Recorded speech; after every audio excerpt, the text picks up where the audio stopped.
हरे कृष्णा। तो देखिए आज मैं आप सभी के लिए लेकर आई हूँ कि जो भाद्रपद मास में जो पूर्णिमा होती है वहीं से हमारे पितृपक्ष स्टार्ट हो जाते हैं। पितरों के लिए जो श्राद्ध किए जाते हैं और ये पितृपक्ष कब से कब तक रहने वाले हैं, इस वीडियो में मैं आप सभी को बताऊंगी। और ये श्राद्ध करते क्यों हैं, किस लिए किए जाते हैं, इनकी पूरी जानकारी मैं बताऊंगी और इनसे रिलेटेड सामग्री क्या क्या होती हैं, ये सब कुछ मैं आप सभी को इस वीडियो में बताने वाली हूँ। तो भाद्रपद मास की पूर्णिमा से ही श्राद्ध पक्ष भी शुरू हो जाते हैं। श्राद्ध पक्ष को पितृपक्ष भी कहा जाता है और भाद्रपद मास की पूर्णिमा से अमावस्या तक पितृपक्ष रहते हैं। हिंदू धर्म में पितृपक्ष का महीना पितरों की आत्मा को तृप्त करने के लिए होता है और इस माह में पितरों को याद किया जाता है। मान्यता है कि भाद्रपद पूर्णिमा से शुरू होने वाले पितृपक्ष में पितरों को श्राद्ध और पिंडदान करने से परिवार में सुख समृद्धि और शांति आती है। तो इस वर्ष पितृपक्ष का प्रारंभ होगा 17 सितंबर से और 2 अक्टूबर को सर्व पितृ अमावस्या के साथ ही पितृपक्ष का समापन हो जाएगा। तो देखिए पितृपक्ष कब से कब तक रहने वाला है। 17 सितंबर से 2 अक्टूबर तक पितृपक्ष रहेगा, अमावस्या के साथ इसका समापन हो जाएगा। और अब मैं आप सभी को बताऊंगी जो अद्भुत योग और संयोग हो रहे हैं वो क्या हैं। तो अद्भुत संयोगों के साथ पितृपक्ष का प्रारंभ जो 17 सितंबर मंगलवार से हो रहा है। ग्रह और नक्षत्रों की स्थिति के कारण 6 पर्व संयोग उपस्थित होंगे। अनंत चतुर्दशी के दिन ही पूर्णिमा का श्राद्ध होगा। हमारे पितृ देवताओं का हमारे घर में वास होगा और अर्पण का क्रम 2 अक्टूबर को पितृ विसर्जन अमावस्या तक चलेगा। और पंडित शंभुनाथ झा और ज्योतिषाचार्य पीके के अनुसार वंशज अपने पितरों का श्राद्ध और तर्पण कर उनकी आत्मा की शांति के लिए प्रार्थना करें। ओम तस्मै स्वधा नमः। भारतीय ज्योतिष कर्मकांड महासभा के अध्यक्ष केसी पांडे, ज्योतिषाचार्य पंडित विनोद शर्मा, पंडित मनोज तिवारी के अनुसार चतुर्दशी तिथि 17 सितंबर को पूर्वा 11:09 तक है और उसके बाद पूर्णिमा तिथि लग जाएगी। अतः दोपहर में पूर्णिमा का श्राद्ध होगा। भगवान विश्वकर्मा जी की पूजा भी शास्त्रानुसार 17 सितंबर को ही होगी और तिथि 6 न होने के कारण इस बार पूरे 16 दिनों का श्राद्ध होंगे। और 17 सितंबर को अनंत चतुर्दशी, सूर्य संक्रांति, पुण्यकाल, विश्वकर्मा जयंती, गणपति प्रतिमाओं का विसर्जन और भाद्रपद पूर्णिमा के साथ ही पितृपक्ष का प्रारंभ होने वाला है और हो भी चुका है। 18 सितंबर को चंद्र ग्रहण सूतक नहीं है। तो देखिए चंद्र ग्रहण के बारे में भी मैं आप सभी को बता देती हूँ कि 18 सितंबर को चंद्र ग्रहण होगा। तो चंद्र ग्रहण भारत में दिखाई नहीं देने की वजह से इसका सूतक प्रभावी नहीं होगा। पुत्र, पौत्र, भतीजा, भांजा कोई भी श्राद्ध कर सकता है। जिनके घर में कोई पुरुष सदस्य नहीं है लेकिन पुत्री के कुल में है तो देवता और दामाद भी श्राद्ध कर सकते हैं। तो अब जानेंगे पितृपक्ष होता क्यों है और कब होता है। तो भाद्रपद की पूर्णिमा से प्रारंभ होकर श्राद्ध पक्ष आश्विन मास की अमावस्या तक होता है और पूर्णिमा का श्राद्ध उनका होता है जिनकी मृत्यु वर्ष की किसी पूर्णिमा को हुई हो। वैसे ज्ञात अज्ञात सभी का श्राद्ध आश्विन अमावस्या को किया जाता है। उदय तिथि के अनुसार पूर्णिमा व प्रतिपदा का तर्पण 18 सितंबर को हो। तो चलिए अब जानेंगे कि हमें श्राद्ध कैसे करने चाहिए। तो कैसे करें हम श्राद्ध। पहले यम के प्रति कौए, कुत्ते और गाय का अंश निकालें। इसमें भोजन की समस्त सामग्री में से कुछ अंश डालें। फिर किसी पात्र में दूध, जल, तिल और पुष्प लें और कुश और काले तिलों के साथ 3 बार तर्पण करें। ओम पितृदेवताभ्यो नमः, ओम पितृदेवताभ्यो नमः पढ़ते रहें। वस्त्राद आदि से जो भी आप चाहें पितरों के निमित्त निकाल कर दान कर सकते हैं। और अब मैं आप सभी को बताऊंगी ये श्राद्ध कितनी पीढ़ियों तक होता है। तो श्राद्ध केवल 3 पीढ़ियों तक ही होता है। धर्मशास्त्र के मुताबिक सूर्य के कन्या राशि में आने पर परलोक से पितृ अपने स्वजनों के पास आ जाते हैं और देवतुल्य स्थिति में 3 पीढ़ी के पूर्वज गिने जाते हैं। पिता को वसु के समान, रुद्र दादा के समान और परदादा आदित्य के समान माने जाते हैं। इसके पीछे एक कारण यह भी है कि मनुष्य की स्मरण शक्ति केवल 3 पीढ़ियों तक ही सीमित रहती है। और श्राद्ध में जल और तिल का तर्पण किया जाता है। जो जन्म से लय तथा मोक्ष तक साथ दे वही जल है। तिलों को देवान्न कहा गया है जिससे कि पितरों की तृप्ति होती है। तो अब जानिए पितृ शांति के लिए हमें क्या करना चाहिए। तो एक माला प्रतिदिन ओम पितृ देवताभ्यो नमः की करें। एक माला डेली करनी है जिसमें 108 मोती होते हैं। और सेकंड नंबर, ओम नमो भगवते वासुदेवाय गायत्री मंत्र का जाप करते रहें। इससे क्या होगा, पितृ शांति होगी और पितृ की आत्मा को शांति प्रदान होगी। अब मृत्यु तिथि याद ना हो तो हमें क्या करना चाहिए कि किसी की मृत्यु हमें ध्यान नहीं है कौन सी तिथि को हुई है, तो उसके लिए हमें क्या करना चाहिए। तो प्रतिप्रदा नाना नानी या पंचमी जिनकी मृत्यु अविवाहित हो गई हो, या नवमी माता या अन्य महिलाओं का, या एकादशी व द्वादशी पिता पितामह का, या चतुर्दशी अकाल मृत्यु हो गई हो, या अमावस्या ज्ञात अज्ञात सभी पितरों का। तो इनकी जो भी तिथि अगर ज्ञात ना हो तो उन सभी का हम तर्पण या पितृ शांति के लिए जो श्राद्ध होता है वो अमावस्या को कर सकते हैं। अब ये जानिए कि कौवा, कुत्ता और गाय को ही हम क्यों खिलाते हैं। तो इनको यम का प्रतीक माना गया है।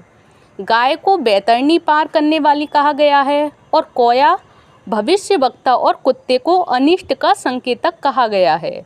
इसीलिए श्राद्ध में इनको भी भोजन दिया जाता है। क्योंकि हमको पता नहीं होता कि मृत्यु के बाद हमारे पितृ किस योनि में गए, इसीलिए प्रतीकात्मक रूप से गाय, कुत्ते और कौवे को भोजन कराया जाता है। तो ये देखिए, ये जानकारी भी आपको अच्छी लगी होगी कि कौवा और कुत्ता और गाय को हम भोजन क्यों कराते हैं। तो देखिए, ये यम के प्रतीक माने जाते हैं, इसीलिए हम कौवा, कुत्ता और गाय को भोजन कराते हैं और अपने पितरों की आत्मा की शांति के लिए प्रार्थना करते हैं। तो चलिए अब जानते हैं कि श्राद्ध पक्ष में हमें क्या करना चाहिए। तो किसी सुयोग्य विद्वान ब्राह्मण के जरिए ही श्राद्ध कर्म करवाना चाहिए, और श्राद्ध कर्म में पूरी श्रद्धा से ब्राह्मणों को तो दान दिया ही जाता है, साथ ही यदि किसी गरीब ज़रूरतमंद की सहायता भी आप कर सकें तो बहुत पुण्य मिलता है। अब चलिए मैं आप सभी को बताऊंगी श्राद्ध पूजा की सामग्री की। श्राद्ध जो हम करते हैं उसकी पूजा के लिए जो सामग्रियाँ कलेक्ट करनी होती हैं हमें, तो उसके लिए हम क्या क्या कलेक्ट करें, इकट्ठी करें। तो रोली, सिंदूर, छोटी सुपारी, रक्षा सूत्र, चावल, जनेऊ, कपूर, हल्दी, देसी घी, माचिस, शहद, काला तिल, तुलसी का पत्ता, पान का पत्ता, जौ, हवन सामग्री, गुड़, मिट्टी का दिया, रुई बत्ती, अगरबत्ती, दही, जौ का आटा, गंगाजल, खजूर, केला, सफ़ेद फूल, उड़द, गाय का दूध, घी, खीर, स्वांग के चावल, मूंग और गन्ना, ये आदि श्राद्ध की पूजा की सामग्रियां हैं जिसको आपको पहले से कलेक्ट करके रखना है, जिससे कि श्राद्ध के टाइम पे आपको प्रॉब्लम ना हो। तो ये सारी जानकारी मैंने श्राद्ध के बारे में आप सभी को पहले ही बता दी है कि हम श्राद्ध कैसे करें और श्राद्ध क्यों किए जाते हैं, और श्राद्ध में किन किन को खिलाना चाहिए और कैसे खिलाना चाहिए, और कैसे ब्राह्मण को खिलाना चाहिए जिससे हमारा श्राद्ध पूर्ण हो और वो हमारे सीधे पितरों पक्ष को ही जाए। और ये सारी जानकारी अगर आप सभी को अच्छी लगी हो तो प्लीज़ वीडियो को लाइक करें, चैनल को सब्सक्राइब करें। हरे कृष्णा, हरि बोल। हरे कृष्णा। तो देखिए, आज मैं आप सभी को बताने वाली हूँ पितरों के देवता अर्यमा कौन हैं, जो कि पितरों की मुक्ति के लिए क्यों करना चाहिए इनका आवाहन, और जानेंगे पितृलोक से जुड़े 6 रहस्यों के बारे में कि पितृलोक से कौन कौन से 6 रहस्य जुड़े हुए हैं और ये अर्यमा कौन हैं। तो पितरों के देवता अर्यमा कौन हैं। पितरों के देवता का नाम अर्यमा है, और भगवान अर्यमा का नाम के लिए बिना पितरों का तर्पण नहीं किया जाता। गरुड़ पुराण के अनुसार अर्यमा कश्यप ऋषि और अदिति के पुत्र हैं। अर्यमा को अर्यमन भी कहा जाता है। भगवान अर्यमा पितृलोक के न्यायाधीश और राजा भी माने जाते हैं। तो आइए जानते हैं पितृलोक से जुड़े रहस्यों के बारे में। पितृपक्ष में पितरों की आत्मा की शांति के लिए उनका तर्पण किया जाता है, और पौराणिक मान्यता है कि हमारे पूर्वज मरने के बाद पितृलोक में निवास करते हैं, और इस पितरलोक में एक दूसरा संसार है जहाँ पर यहाँ जीवन कैसा होता है। आप जो भी चीज़ें पितरों को अर्पित करते हैं वे उन तक उसी लोक में पहुँचती हैं। लेकिन क्या आप जानते हैं कि पितृलोक का देवता कौन है और पितरों के देव अर्यमा कौन है। तो आइए जानते हैं और इस बारे में बताते हैं आपको कि पितृलोक के देवता भगवान अर्यमा के बारे में पूरी जानकारी कि अर्यमा कौन है। तो ऋषि कश्यप की पत्नी अदिति के 12 पुत्रों में से एक पुत्र थे अर्यमा।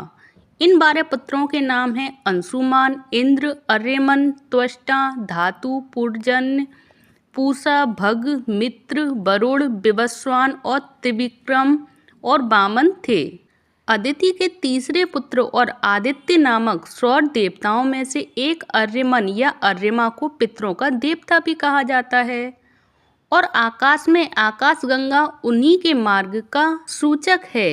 सूर्य से संबंधित इन देवता का अधिकार सुबह और रात्रि के चक्र पर है। और चंद्रमंडल में स्थित पितृलोक में अर्यमा सभी पितरों के अधिपति नियुक्त हैं। वे जानते हैं कि कौन सा पितृ किस कुल और किस परिवार से है। तो आश्विन कृष्ण प्रतिपदा से लेकर अमावस्या तक ऊपर की किरण यानी अर्यमा और किरण के साथ पितृ प्राण पृथ्वी पर व्याप्त रहता है। पितरों में श्रेष्ठ है अर्यमा और अर्यमा पितरों के देव हैं। ये महर्षि कश्यप की पत्नी देव माता अदिति के पुत्र हैं और इंद्रादि देवताओं के भाई। पुराण के अनुसार उत्तर फाल्गुनी नक्षत्र इनका निवास लोक है। इनकी गणना नित्य पितरों में की जाती है और जड़ चेतनमयी सृष्टि में शरीर का निर्माण नित्य पितर ही करते हैं और इनके प्रसन्न होने पर पितरों की तृप्ति होती है।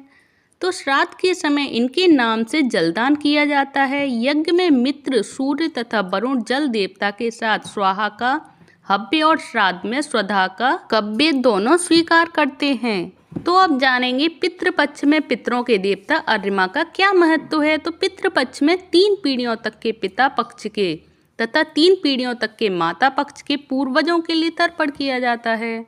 इन्हीं को पितर कहते हैं। और दिव्य पितृ तर्पण, देव तर्पण, ऋषि तर्पण और दिव्य मनुष्य तर्पण के पश्चात ही स्वयं पितृ तर्पण किया जाता है। तो ओम अर्यमा न तृप्ताम इदम त्रिलोदम तस्मे स्वधा नमः ओम मृत्युर्मा अमृता गमा। अर्थात पितरों में अर्यमा श्रेष्ठ है। अर्यमा पितरों के देव हैं और अर्यमा को प्रणाम करते हैं। तो हे पिता पितामह और पति पितामह, हे माता मातामह और प्रमातामह, आपको भी बारंबार प्रणाम है और आप हमें मृत्यु से अमृत तक की ओर ले जा सकते हैं। तो ये है इस श्लोक का अर्थ कि इस श्लोक में क्या है। तो अब मैं आप सभी को बताऊंगी कि कितने तरह के होते हैं पितृ। तो पुराणों के अनुसार मुख्यतः पितरों को 2 श्रेणियों में रखा जा सकता है, दिव्य पितर और मनुष्य पितर। दिव्य पितर उस जमात का नाम है जो जीवधारियों के कर्मों को देखकर मृत्यु के बाद उसे क्या गति दी जाए, इसका क्या निर्णय होता है। इस श्रेणी का प्रधान यमराज है और यमराज की गणना में पितरों में होती काव्य, बाढ़नल, सोम, अर्यमा और यम, ये 4 श्रेणी प्रमुख गण प्रधान हैं। और अर्यमा को पितरों का प्रधान माना गया है और यमराज को न्यायाधीश। इन चारों के अलावा प्रत्येक वर्ग की ओर से सुनवाई करने वाले हैं, जैसे अनिश्वर देवताओं के प्रतिनिधि सोमसद या सोमपा, साध्यों के प्रतिनिधि तथा बहिर्पद गंधर्व, राक्षस, किन्नर, सुपर्ण, सर्प तथा यक्षों के प्रतिनिधि हैं। इन सबसे गठित जो जमात हैं वही पितर हैं। यही मृत्यु के बाद हमारे होते हैं। पितृलोक की तरह पक्षियों का भी क्या होता है, लोक होता है। तो अब मैं आप सभी को बताऊंगी कि पितृलोक में भी पक्षियों का कौन सा लोक होता है, जिस वजह से हम पक्षियों को भोजन खिलाते हैं।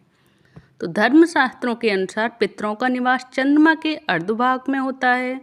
यह आत्माएं मृत्यु के बाद 1 वर्ष से लेकर 100 वर्ष तक मृत्यु और पुनर्जन्म मध्य की स्थिति में रहते हैं। पितृलोक के श्रेष्ठ पितरों को न्यायदात्री समिति का सदस्य माना जाता है और अन्य से शरीर में सूक्ष्म शरीर और मन तृप्त होता है। इसी अग्निहोत्र में आकाश मंडल के समस्त पक्षी भी तृप्त होते हैं और पक्षियों के लोक को भी पितृलोक कहा जाता है। और इसीलिए हम पक्षियों को भोजन खिलाते हैं कि हमारे पितृ खुश हो जाएं इससे। तो चलिए अब मैं आप सभी को बताती हूँ कि हम जो जिसके पुत्र नहीं होते उनकी पुत्रियां भी क्या कर सकती हैं पितरों का तर्पण, तो जानेंगे इसमें। तो पितर चाहे किसी भी योनि में हो, वे अपनी पुत्र या पुत्रियों एवं पौत्रों के द्वारा किया गया श्राद्ध का अंश मात्र स्वीकार करते हैं। इससे पितृगण की पुष्टि होती है और उन्हें नीच योनियों से मुक्ति मिलती है। यह कर्म कुल के लिए कल्याणकारी है। जो लोग श्राद्ध नहीं करते हैं उनके पितृ उनके दरवाजे से वापस दुखी होकर चले जाते हैं और पूरे वर्ष भी लोग उनको श्राप से दुखी रखते हैं। इससे पितरों को दुखी करके कौन सुखी रह सकता है। इसीलिए पितृपक्ष में पितरों का तर्पण बहुत आवश्यक है। और श्राद्ध की महिमा एवं विधि का वर्णन ब्रह्म, गरुड़, विष्णु, वायु, वराह, मत्स्य आदि पुराणों एवं महाभारत में विस्तार पूर्वक लिखा गया है। तो ये रही पितृलोक से जुड़ी और अर्यमा से जुड़ी सारी जानकारी, और हमें कैसे श्राद्ध करना चाहिए, पितरों को कैसे खिलाना चाहिए, और पितृलोक की महिमा का वर्णन। आप सभी को ये कैसा लगा प्लीज़ मुझे कमेंट बॉक्स में बताइएगा। अगर आप सभी को अच्छी लगी हो ये जानकारी तो प्लीज़ कमेंट बॉक्स में बताइएगा। एक लाइक कर दें वीडियो को, प्लीज़ सब्सक्राइब करें। धन्यवाद। हरे कृष्णा, हरि बोल। हरे कृष्णा। तो देखिए आज मैं आप सभी को बताऊंगी जो पितृपक्ष में तुलसी दल से जुड़े कुछ उपाय जो आपको सुख, समृद्धि और धनवान बनाएंगे, और पितरों के साथ माँ लक्ष्मी जी का आशीर्वाद भी आप सभी को प्राप्त होगा। तो जानेंगे इस वीडियो में इन सभी के बारे में। तो पितृपक्ष का आरंभ हो ही चुका है और अगले 15 दिनों के लिए हमारे पूर्वज धरती लोक पर वास करने वाले हैं। ऐसे में अपने पितरों की कृपा पाने के लिए आपके पास अच्छा मौका है। और आज हम आपको पितृपक्ष में तुलसी जी से जुड़ी कुछ सरल और आसान उपाय बताने जा रहे हैं, जिन्हें आजमाने से आपको पितरों का आशीर्वाद मिलेगा और साथ ही माँ लक्ष्मी की कृपा भी आप पर बनी रहेगी। और पितृपक्ष में यदि आपने तुलसी से जुड़ी यह उपाय कर लिए तो आपकी आर्थिक स्थिति बेहद मजबूत हो जाएगी। तो जानते हैं तुलसी जी से जुड़े कुछ सरल उपायों के बारे में। तो पितृपक्ष के दिनों की शुरुआत हो ही चुकी है और पितरों का आशीर्वाद पाने के लिए पितृपक्ष का सबसे और विशेष महत्व है। दरअसल इन सभी 15 दिनों के लिए पितर धरती लोक पर वास करते हैं। ऐसे में आप उनके नाम से श्राद्ध, तर्पण आदि करके उन्हें प्रसन्न कर सकते हैं। लेकिन क्या आप जानते हैं पितृपक्ष में तुलसी जी से जुड़े कुछ आसान और सरल उपाय करने से आपके पितर आपसे प्रसन्न होंगे और साथ ही आप पर लक्ष्मी जी की कृपा भी बनी रहेगी और आपकी आर्थिक स्थिति में सुधार होने के साथ साथ ही आपको ऋण से भी मुक्ति मिलेगी। तो आइए जानते हैं पितृपक्ष में तुलसी जी के चमत्कारी उपायों के बारे में। और सबसे पहले आपको बता दें कि पितृपक्ष का आरंभ 17 सितंबर से हो ही चुका है और 2 अक्टूबर को पितृपक्ष समाप्त होगा। और तुलसी के पौधों का सबसे पवित्र पौधा माना जाता है। और श्राद्ध पक्ष के दिनों में पितरों की कृपा पाने के लिए आप उनके लिए जो भी भोजन बनाएं उसमें तुलसी दल अवश्य डालें। यह छोटा सा उपाय आपके लिए बेहद लाभकारी साबित होगा और ऐसा इसलिए किया जाता है क्योंकि तुलसी को मिलने से भोजन में पवित्रता आती है। और धार्मिक मान्यता के अनुसार जिस दिन पितरों को श्राद्ध करें उस दिन तुलसी के पेड़ की जड़ निकालकर एक कटोरे में रख लें। इसके बाद अपने दाएं हाथ के अंगूठे से उस जड़ पर श्राद्ध पर अपने पूर्वजों को याद करते हुए जल अर्पित करें। उसके बाद उस जल को अपने घर के सभी हिस्सों में छिड़क दें। जो पानी बच जाए उसे तुलसी के पौधे में डाल दें। इससे घर में सुख समृद्धि आती है। और पितृपक्ष में किसी भी दिन आप चाहें तो तुलसी की माला भी धारण कर सकते हैं, लेकिन ऐसे करने के साथ ही आपको तुलसी की माला से जुड़े कुछ नियमों का पालन करना होगा। साथ ही तुलसी के पौधे की अच्छे से देखभाल करें और तुलसी जी का पूजन करें, विधि विधान के साथ करें। ऐसा करने से आपके पितर आपसे प्रसन्न होंगे और माँ लक्ष्मी जी का वास भी आपके घर में बना रहेगा। और पितृपक्ष में किसी भी शुक्रवार के दिन तुलसी के पौधे को चंदन अर्पित करें। ऐसा करने से आपको माँ लक्ष्मी का आशीर्वाद प्राप्त होगा। और चंदन से तुलसी के गमले पर स्वास्तिक भी बनाएं और इसके बाद घी का दीपक जरूर जलाएं। इससे माँ तुलसी माता प्रसन्न होंगी और आपको आशीर्वाद प्रदान करेंगी। और आगे पितृपक्ष के किसी भी सोमवार, मंगलवार या बुधवार के दिन तुलसी जी का पूजन कपूर के साथ करें। दरअसल पितरों के तर्पण आदि के लिए इन 3 दिनों का विशेष महत्व है। इसीलिए इस दिन पहले तर्पण करके फिर तुलसी के पास कपूर एक दिए में रखकर जला दें। ऐसा करने से आपकी आर्थिक स्थिति भी मजबूत बनी रहेगी। और पितृपक्ष में गृह शांति के लिए हमें तुलसी के किन नियमों का उपाय करना चाहिए और क्या उपाय बनाने चाहिए। तो यदि आपको बार बार सभी कामों में असफलता मिलती जा रही है तो तुलसी की जड़ निकालें और फिर उसे अच्छे से साफ करके उसका पूजन करें। इसके बाद इस जड़ को पीले रंग के कपड़े में बांध लें और इस कपड़े को अपने पर्स में रख लें। वैसे तो यह उपाय आप कभी भी कर सकते हैं, लेकिन पितृपक्ष में उस उपाय को करने से आपको तुरंत लाभ दिखाई देगा और आपके सभी अधूरे काम बनने शुरू हो जाएंगे। तो ये रही तुलसी माता से जुड़ी सारी जानकारी और तुलसी माता के उपाय कि हम इनका किस तरह से और इनका कैसे उपायों का पालन करें जिससे हमारे घर में सुख शांति बनी रहेगी, गृह शांति के लिए भी और घर पूजा के लिए भी और घर में सुख शांति बनाए रखने के लिए और घर की जो हमारी स्थिति होती है आर्थिक स्थिति उसे सुधारने के लिए इन उपायों को ज़रूर करें जिससे तुलसी माता आपसे प्रसन्न हो और आपको सारे कामों में और सारे जो बिगड़े काम हैं उनको संभालने में आपका साथ दें। और ये सारी जानकारी आप सभी को अच्छी लगी हो तो प्लीज़ वीडियो को लाइक करें, चैनल को सब्सक्राइब करें। हरे कृष्णा, हरि बोल। हरे कृष्णा। तो देखिए आज मैं आप सभी को सुनाने वाली हूँ पितृपक्ष की कथा। इस कहानी को पढ़े बिना पितृपक्ष का पुण्य नहीं मिलता है, तो इस कहानी को अवश्य सुनें, चाहे डेली सुनें चाहे कभी कभी जब श्राद्ध होता है तब तो अवश्य सुनें। तो इस कहानी का क्या महत्व है, क्या पुण्य मिलेगा, ये सब कुछ मैं आपको इस वीडियो में बताऊंगी।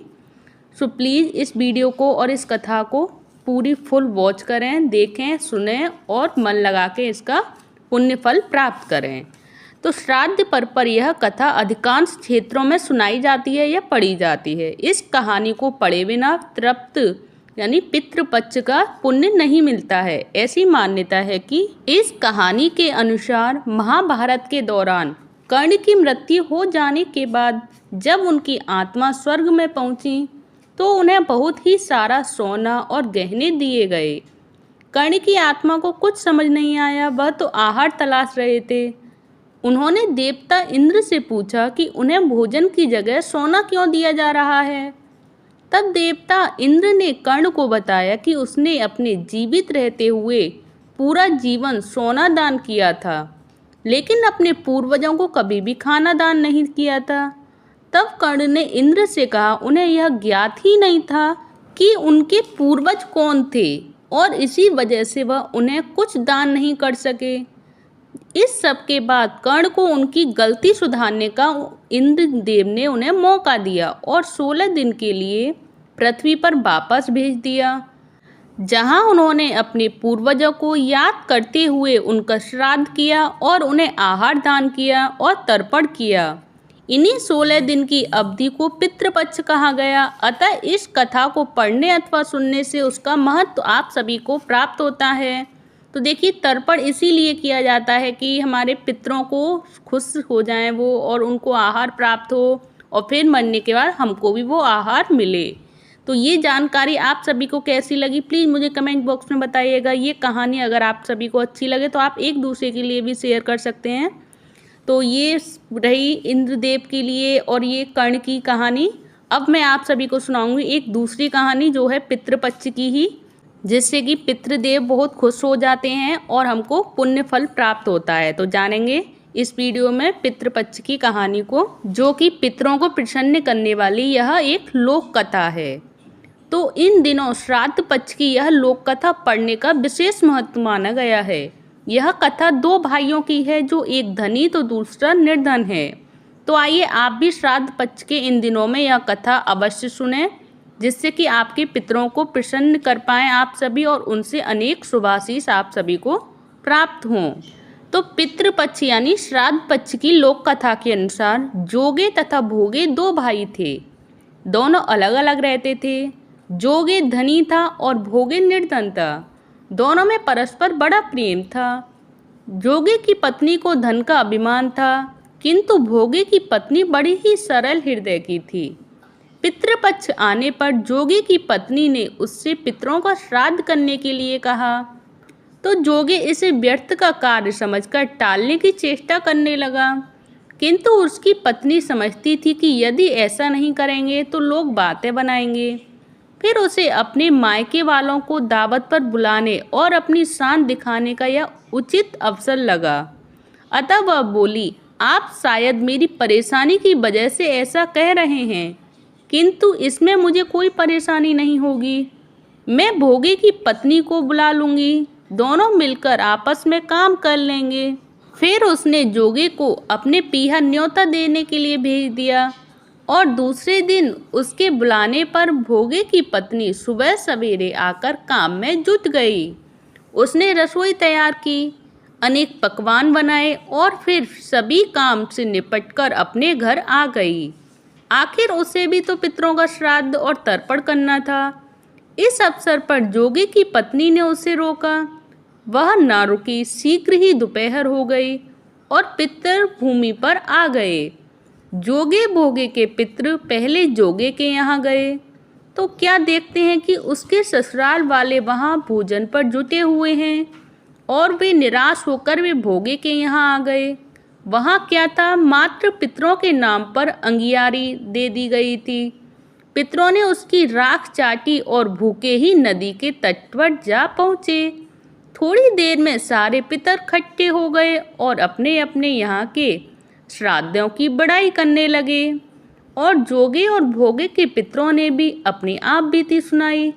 फिर वे सोचने लगे, अगर भोगे समर्थ होता तो शायद उन्हें भूखा न रहना पड़ता, मगर भोगे के घर में तो 2 चून की रोटी भी खाने को नहीं थी। यही सब सोचकर उन्हें भोगे पर दया आ गई। अचानक वे नाच नाच कर गाने लगे, भोगे के घर धन हो जाए, भोगे के घर धन हो जाए।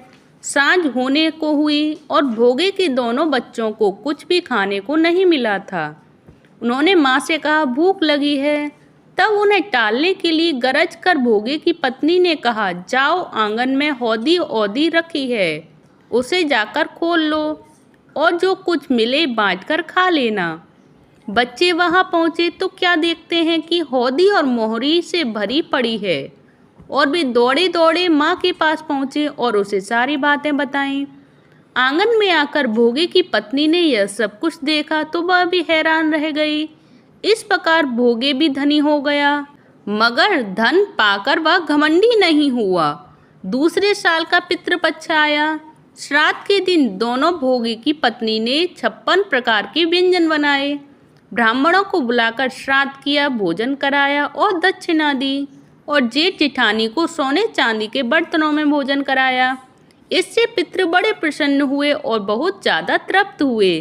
तो ये रही पितरों को प्रसन्न करने की कथा कि हम पितरों को किस प्रकार से प्रसन्न करें और उनको किस तरह से भोजन खिलाएं जिससे कि वो खुश हो जाएं और हमारे घर में भी वो सुख समृद्धि का वास करें। क्योंकि अगर पितृ खुश होते हैं तो वो हमको भी खुशी देते हैं और हमें भी खुश रखते हैं। तो मैं यही बताने चाह रही हूँ आप सभी को भी कि अगर हम अच्छे से पितरों को भोजन कराएंगे, पितरों को खुश रखेंगे, तो वो पितृ भी हमें खुश रखते हैं। क्योंकि उनके भी बच्चे हम हैं तो वो अपने बच्चों को भी खुश रखेंगे। तो आज की ये कथा आप सभी को, जोगे और भोगे की कथा आप सभी को कैसी लगी प्लीज़ मुझे कमेंट बॉक्स में बताइएगा। क्योंकि ये कथा है पितरों को खुश करने वाली। और आप सभी को ये कथा अगर पसंद आई हो तो प्लीज़ वीडियो को लाइक कर दें, चैनल को सब्सक्राइब करें। हरे कृष्णा, हरि बोल।